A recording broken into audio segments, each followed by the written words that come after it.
kabar pemirsa? Dari Washington DC kembali tim VOA menghadirkan update sepekan dalam VOA Global Report. Bersama saya Aryatna Budianto.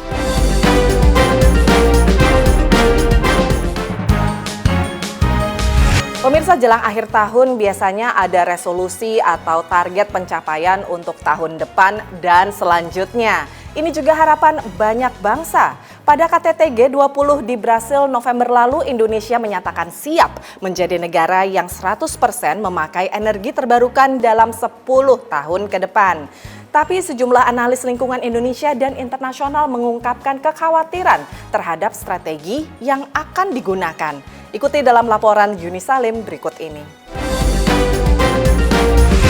Target pencapaian Indonesia dalam transisi ke energi terbarukan diungkapkan Presiden Republik Indonesia Prabowo Subianto dalam pertemuan dengan Sekjen PBB Antonio Guterres di sela KTT G20 di Brasil. We are very ambitious, completely 100% renewable and green.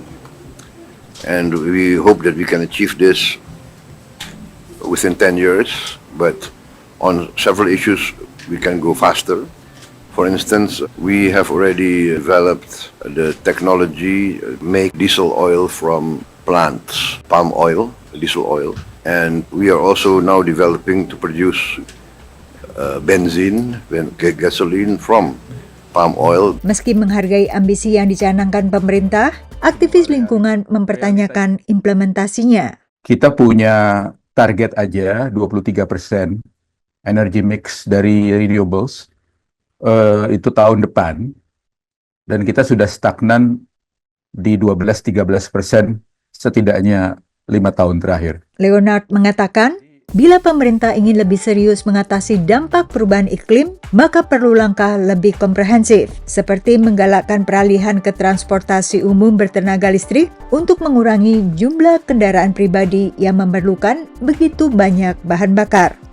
Pemerintahan Prabowo telah mencanangkan target segera meningkatkan kandungan etanol dalam bahan bakar diesel ke 50%. Dari saat ini 35%. Ini adalah angka tertinggi dibandingkan negara-negara lain. Menurut Prabowo, langkah ini bisa memangkas impor BBM Indonesia senilai 20 miliar dolar. Tapi pemerhati lingkungan mengkhawatirkan dampaknya bila etanol diperoleh dari minyak sawit. Expansion of palm oil, partially for the purposes of making biodiesel, has led to the conversion of natural forested areas and peatland forests to palm oil plantations and the displacement of communities that lived on those lands traditionally. And I know that Indonesia now has the intentions to increase the production of palm oil biodiesel, aiming towards, I think, a 50-50 blending target in the near future. Which will likely lead to the expansion of those palm oil plantations. Kelompok Earthside telah bekerja sama dengan kelompok lingkungan di Indonesia, memantau degradasi hutan di Kalimantan, dan dampaknya bagi warga lokal maupun satwa terancam seperti orangutan. The act of destroying that natural forest is catastrophic for the climate and the environment. And to do this in order to produce biofuels, it's almost like cutting up priceless painting just to sell the canvas. Like, what's already there is so much more valuable in terms of the climate, in terms of carbon capture, biodiversity, and the livelihoods of local communities. Swasembada energi dan pelestarian lingkungan hidup termasuk dalam 17 program prioritas pemerintahan Prabowo. Selain pengembangan biodiesel, program kebijakan lingkungan yang tengah disiapkan pemerintahan Prabowo melibatkan dana ekonomi hijau senilai 65 juta dolar melalui penjualan kredit emisi karbon. Dari Washington DC, Yuni Salim dan tim VOA. Sementara itu, di Amerika Serikat, pembangkit listrik tenaga nuklir atau PLTN skala kecil sedang naik daun dan semakin berkembang.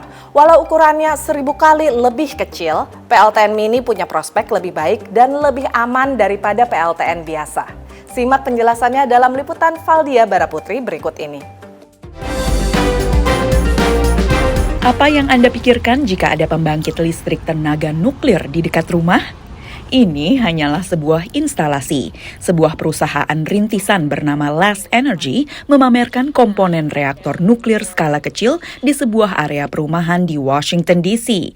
Dikembangkan sebagai pembangkit listrik tenaga nuklir mini sumber energi hijau. PLTN yang mereka buat hanya sekitar seluas lapangan football, sekitar 1.000 kali lebih kecil dari PLTN raksasa. This is the power source of the reactor, where the fission is occurring, creates heat, which is then converted into steam, which then turns a turbine and then creates electricity.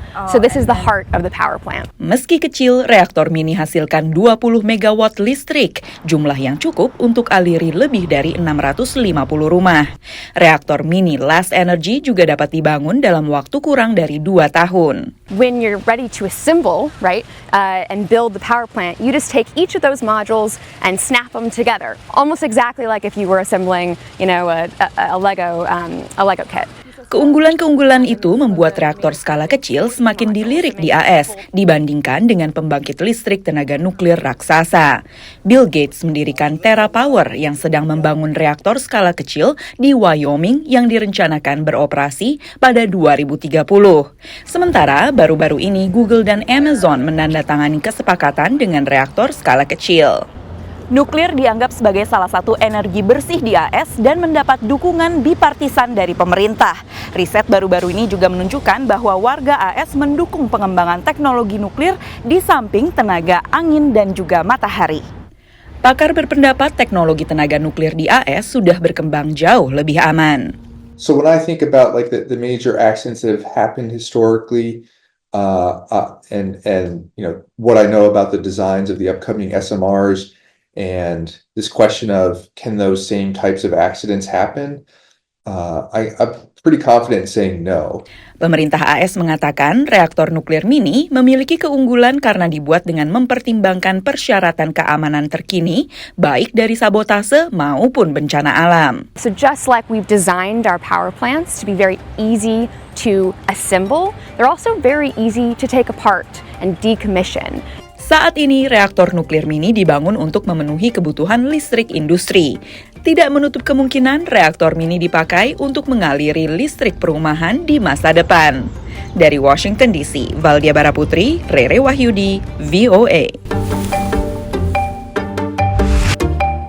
Pemirsa, setelah ini ada Randy Wicaksana di kota New York yang akan membawakan sejumlah liputan menarik dari kota The Big Apple. Nah, ada apa aja, Randy?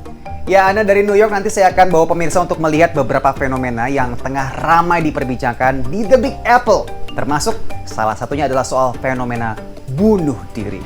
Selengkapnya, usai jeda pariwara tetap di Global Report.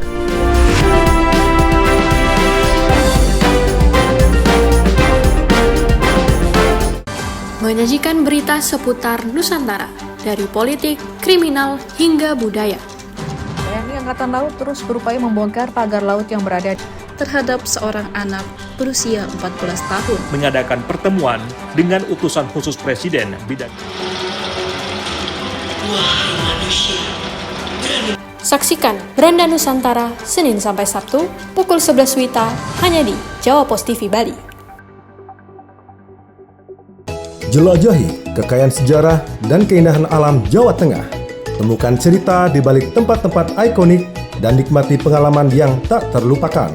Tiga sendiri diambil dari nama Ratu Belanda waktu itu yang kemudian diabadikan sebagai nama bangunan. Dan keluaran terbaru juga ada, karena memang sampai saat ini. Saksikan Jejak Kota setiap minggu pukul 11:30 WITA hanya di Jawa Pos TV Bali. Ikuti perjalanan menyusuri masa lalu, mengungkap sejarah di balik peninggalan-peninggalan kerajaan Majapahit. Situs ini itu pernah diekskavasi oleh Balai Pelestari Kebudayaan. Kedua benda artefaktual ini menandakan tidak tak ubahnya memang di sekitar dibangun tahun-tahun sekitar tahun 900. Saksikan Jelajah Jejak Majapahit Senin sampai Jumat pukul 4:30 sore waktu Indonesia Tengah hanya di Jawa Pos TV Bali. Ayo komunikasikan bisnis, event, atau pengumuman Anda di koran Jawa Pos Radar Bali. Kontak WA 0877 5087 5999 atau email grafisiklan.radarbali@gmail.com. Jawa Pos Radar Bali, lugas dan tuntas. Nikmati kumpulan lagu-lagu terbaik dari para musisi ternama Bali dengan alunan melodi yang khas, lirik yang menyentuh hati, dan visual yang memukau. kembali baliku.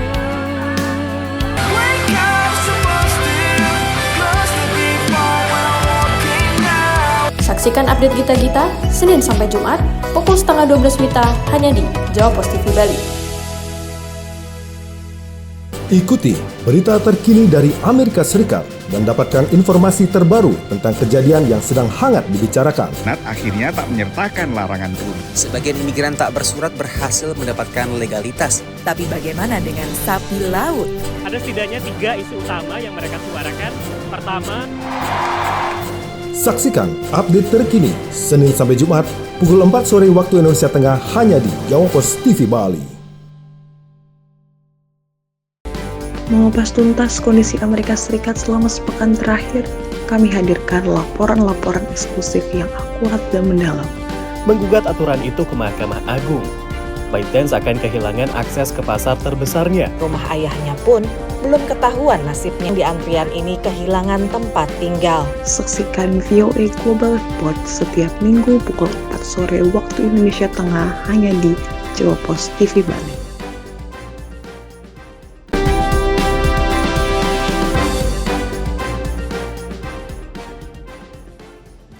Welcome back to Global Report, pemirsa. Kita akan bicara soal The Vessel yang kembali dibuka setelah beberapa kali jadi lokasi bunuh diri. The Vessel sendiri dibuka pada tahun 2019 dan seketika jadi sensasi viral warga New York dan turis pada saat itu. Dengan ongkos pembangunan 200 juta US dollar, arsitektur The Vessel jadi ikon modern baru di kota New York selain The Liberty. Namun The Vessel terpaksa ditutup pada tahun 2021 setelah berkali-kali dikejutkan dengan kasus lompat bunuh diri. Bunuh diri sendiri bukanlah sebuah kasus yang asing sebenarnya di Amerika Serikat dan juga New York.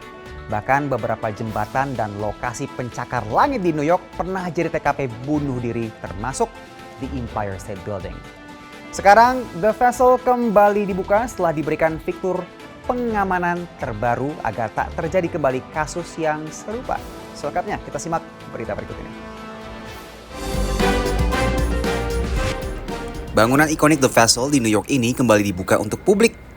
Sebelumnya, The Vessel terpaksa ditutup karena sempat jadi tempat kejadian perkara 4 kasus bunuh diri, sambil memenuhi desakan untuk bangun fitur keamanan ketat untuk pengunjungnya. So we've installed a steel mesh from level to level that allows for people to see through, but also prevents access out of the vessel on each level. And so it allows people to walk all the way up to the top of the elevator at the top of the vessel, but also preserving the views. Sejak bangunan ini pertama kali dibuka untuk umum pada 2019, The Vessel sempat jadi tujuan wisata yang populer. Inisiatif fitur keamanan baru ini disambut baik oleh pakar psikologi untuk mencegah upaya bunuh diri. There is a barrier, then that provides extra time when the person might change their mind or somebody might intervene, because that period between thinking about and attempting suicide can be a matter of minutes. Selama penutupan The Vessel, area ini tetap populer di kalangan turis meski hanya bisa bersuah foto dari luar.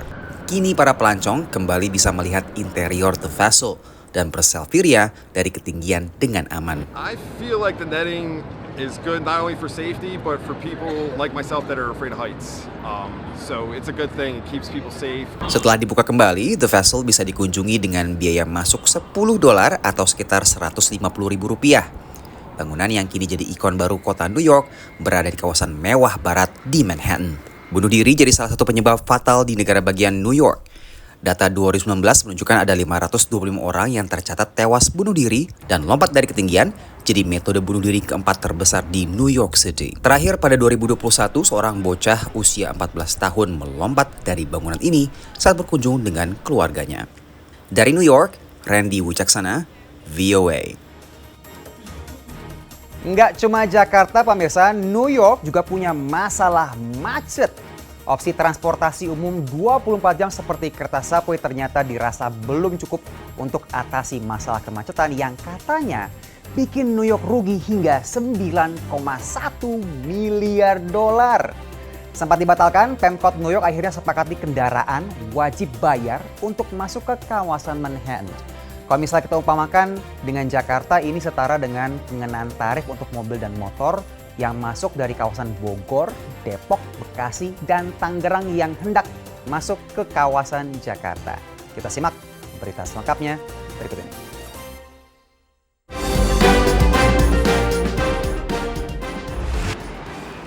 New York berencana akan mulai tarif tol masuk kawasan Manhattan mulai awal 2025. Rencana ini seharusnya dilakukan pada akhir Juni 2024, namun mendadak ditunda oleh Gubernur New York. Seperti niat awalnya, pengenaan tarif tol masuk kota ini juga untuk mendanai transportasi umum kota New York. We have found a path to fund the MTA, reduce congestion, and keep millions of dollars in the pockets of our commuters. It was $15 before, and now it is $9. That is a 40% reduction. Pemerintah yakini tarif tol ini kelak akan bisa biayai hutang senilai $15 miliar untuk revitalisasi kereta bawah tanah subway dan bus di kota apel besar. This lower toll will still allow us to accomplish all, and I mean all, of the goals of congestion pricing. New modern signals, the long-awaited 2nd Avenue subway, new electric buses, elevators. Pengenaan tarif tol juga dipercaya akan membantu kurangi kemacetan New York City yang dinilai parah. Sama seperti di Jakarta, macetnya di New York juga kerap mendapatkan keluhan dari warganya. Pengenaan tarif tol masuk Manhattan ini dipercaya bisa mengurangi kemacetan hingga 17%. Harapannya agar yang bawa mobil bisa juga pindah ke mode transportasi umum yang akan terus diperbaiki infrastrukturnya. Sekitar 900.000 mobil masuk ke Manhattan setiap harinya. Wacana tarif ini tentu mendapat respon kontra dari para pekerja yang andalkan mobil untuk ke kota.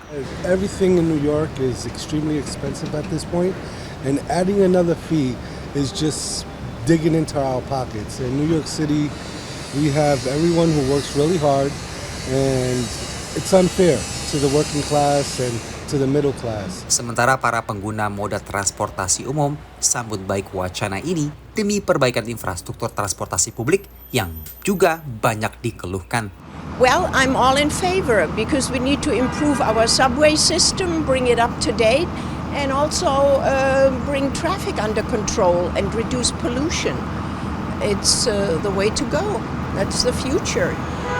Indeks kemacetan tahunan tahun 2024 sebut kota New York adalah kota termacet di Amerika Serikat. Studi oleh Inrix Inc. sebut kemacetan ini bawa nilai kerugian hingga $9,1 miliar. Dari kota New York, Randy Wicaksana dan tim VOA. Baik pemirsa, Arya Budianto akan kembali menyapa Anda dari Washington DC dengan informasi soal kencan online yang mulai bikin jenuh. Bisa relate nggak? Tetap di Global Report.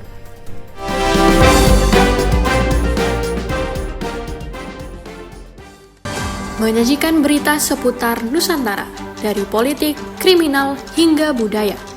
TNI Angkatan Laut terus berupaya membongkar pagar laut yang berada terhadap seorang anak berusia 14 tahun. Mengadakan pertemuan dengan utusan khusus Presiden bidang. Wahai manusia. Saksikan Beranda Nusantara Senin sampai Sabtu pukul 11 WITA hanya di Jawa Pos TV Bali.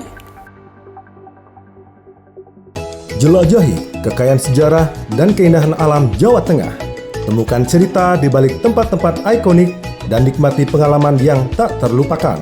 Tiga sendiri diambil dari nama Ratu Belanda waktu itu yang kemudian diabadikan sebagai nama bangunan. Dan keluaran terbaru juga ada. Karena memang sampai saat ini saksikan Jejak Kota setiap minggu pukul 11:30 WITA hanya di Jawa Pos TV Bali. Ikuti perjalanan menyusuri masa lalu, mengungkap sejarah di balik peninggalan-peninggalan kerajaan Majapahit. Situs ini itu pernah diekskavasi oleh Balai Pelestari Kebudayaan. Kedua benda artefaktual ini menandakan tidak tak ubahnya memang di sekitar dibangun tahun-tahun sekitar tahun 900. Saksikan jelajah jejak Majapahit Senin sampai Jumat pukul 4:30 sore waktu Indonesia Tengah hanya di Jawa Pos TV Bali. Ayo komunikasikan bisnis, event, atau pengumuman Anda di koran Jawa Pos Radar Bali. Kontak WA 0877 5087 5999 atau email grafisiklan.radarbali@gmail.com. Jawa Pos Radar Bali, lugas dan tuntas. Nikmati kumpulan lagu-lagu terbaik dari para musisi ternama Bali dengan alunan melodi yang khas, lirik yang menyentuh hati, dan visual yang memukau. Umpam yang tiang dadik kembali baliku.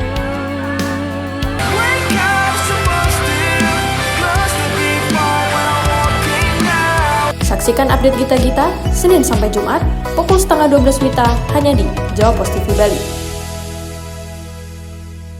Ikuti berita terkini dari Amerika Serikat dan dapatkan informasi terbaru tentang kejadian yang sedang hangat dibicarakan. Senat akhirnya tak menyertakan larangan turun. Sebagian imigran tak bersurat berhasil mendapatkan legalitas. Tapi bagaimana dengan sapi laut?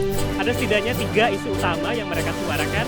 Pertama, saksikan update terkini Senin sampai Jumat pukul 4 sore waktu Indonesia Tengah hanya di Jawa Pos TV Bali. Mengupas tuntas kondisi Amerika Serikat selama sepekan terakhir, kami hadirkan laporan-laporan eksklusif yang akurat dan mendalam. Menggugat aturan itu ke Mahkamah Agung, ByteDance akan kehilangan akses ke pasar terbesarnya. Rumah ayahnya pun belum ketahuan nasibnya. Di antrian ini kehilangan tempat tinggal. Saksikan VOA Global Report setiap minggu pukul 4 sore waktu Indonesia Tengah hanya di Jawa Pos TV Bali.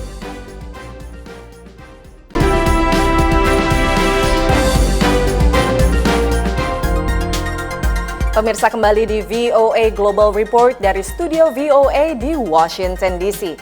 Nah, siapa dari Anda yang tahun depan punya target bertemu jodoh? Sebuah survei dari Forbes Health menyebutkan bahwa mayoritas pengguna aplikasi dating online merasa capek karena sudah seringkali scroll, swipe kencan, tapi nggak juga mendapatkan kepuasan emosional. Akibat fenomena burnout kencan online ini, muncul berbagai layanan kencan tatap muka tanpa perantara app yang mulai naik daun di Amerika Serikat. 20 orang yang tak saling mengenal bertemu di sebuah restoran makanan Meksiko di Washington DC. Masing-masing mencari hal berbeda, mulai sekedar teman atau mencari pacar. Semuanya difasilitasi layanan bernama The Dinner Table. We're founded in New York City, based off the premise that we wanted to give strangers the opportunity to meet with each other at different restaurants in their city. The Dinner Table baru aktif setahun lebih, tapi kegiatannya begitu diminati di New York, sehingga layanan ini diperluas ke ibu kota Amerika Serikat. Tamu seperti Kevin mengaku kegiatan seperti ini sangat dibutuhkan oleh warga kota besar. I've been on Bumble, I've been on Hinge, I've been on Tinder for years, and I tried so many different options out there, and I want to do something completely different. I wanted to do more dinner parties and more face-to-face interactions, which I feel it's kind of lost on today's day and age. Sekitar 70% peserta santap malam The Dinner Table adalah perempuan yang memang lebih meminati pertemuan seperti ini. Lately, I'm not trying to spend so much time looking at my screen on the phone and trying to seize the moment and get out there. Kegiatan seperti Dinner Table disebut offline dating, lawan kata perkencanan online atau online dating. Menurut Pew Research Center, sedikitnya 30% warga dewasa di Amerika Serikat menggunakan aplikasi atau situs perjodohan. Tapi hanya sebagian yang mengaku sangat puas dengan layanan seperti ini. Sekitar separuh mengaku tidak puas dan sekitar separuh mengaku puas dengan adanya layanan perjodohan online. Inilah yang menyuburkan layanan offline dating juga di luar Amerika Serikat, termasuk Creative Lunch Club di Austria. I was also often eating lunch at home in my home office or in a restaurant alone, and then somehow the idea came up that it would be nice to use this time, because everyone is having lunch during the workday, to meet new people. Dalam setahun, kegiatan santap siang bareng oleh Creative Lunch Club telah meluas ke 100 kota di Eropa, Amerika Serikat, dan Australia. Damien, seorang pengacara yang baru pindah dari Hong Kong ke San Francisco, senang dengan kesempatan bertemu kenalan baru. I knew one person in the Greater Bay Area when I moved out here, so I was really looking for ways to meet people, kind of establish a social circle. Menurut pengamat, berkenalan dengan orang baru lebih baik untuk kesehatan mental dibandingkan aplikasi kencan online. There's a tendency to over-rely on these tools, right? And so people get tired of constantly scrolling and swiping in the case of dating apps and, going through many different people and not actually connecting in a deeper level necessarily. Untuk membantu orang yang canggung dengan pertemuan tatap muka, penyelenggara The Dinner Table juga menyediakan catatan topik yang bisa dijadikan bahan pembicaraan. Dari Washington DC, Nova Purwadi dan tim VOA. Nah, setelah ketemu si kencannya, saya punya ide untuk kencan sesuatu yang lain nih. Kadang hal serius atau yang dianggap boring bisa jadi fun loh, dan conversation starter. Misalnya jalan-jalan ke museum atau pameran seperti eksibisi Badan Antariksa Amerika Serikat atau NASA tentang pelestarian bumi. Layar raksasa ini menampilkan konsentrasi karbon dioksida di planet bumi. Data selama 6 dekade yang membosankan diubah menjadi tampilan dinamis yang memukau. We're actually getting real-time data that accumulates if we see long-term patterns. The Keeling curve, which is the curve that shows the amount of carbon dioxide in the atmosphere over the last 64 years. And that's one of the most compelling curves in science. Ini adalah bagian dari pameran baru NASA bertajuk Pusat Informasi Bumi di Museum Nasional Sejarah Alam Smithsonian di Washington. Visualizations really can bring a much deeper understanding of what we're seeing from space than a report can. Hyperwall menampilkan sejumlah data yang mencengangkan. Dapat menunjukkan di mana tepatnya karbon dioksida terkonsentrasi dalam jumlah tertinggi hingga melacak dinamika polusi cahaya dan kebisingan di planet ini. 25 satelit dan banyak sensor darat mengumpulkan informasi yang dibagikan NASA kepada pengunjung. Berbagai visualisasi ini memukau tidak hanya pengunjung, tetapi juga ilmuwan berpengalaman yang terbiasa dengan lautan data. My favorite visualizations is the one that shows all of the ocean currents, and it's color-coded with temperature, and that's because we are an ocean planet. The oceans store the vast majority of the energy that comes in from the sun, and those slow meandering currents move that heat all around the planet, and that's what makes life possible on Earth. Administrator NASA Bill Nelson yang jadi astronot dengan program pesawat ulang-alik Columbia pada tahun 1986 mengatakan proyek seperti ini memiliki nilai pendidikan yang sangat besar dan dapat menginspirasi pengunjung untuk mengenali peran mereka dalam merawat planet bumi. Everybody on planet Earth can become co-stewards of preserving this beautiful, colorful creation that is suspended in the middle of nothing. And that is planet Earth. Pameran ini akan terbuka untuk umum hingga 2028.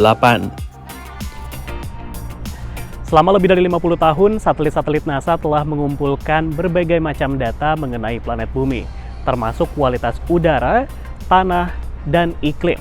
Dalam pameran informasi bumi, NASA fokus pada 6 aspek, antara lain kenaikan permukaan laut, gas rumah kaca, dan pertanian.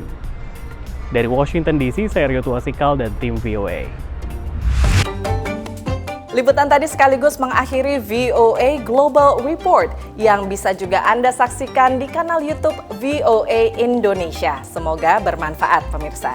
Dari Washington DC, saya Ariadna Budianto. Selamat berakhir pekan and I'll see you next week. Bye-bye.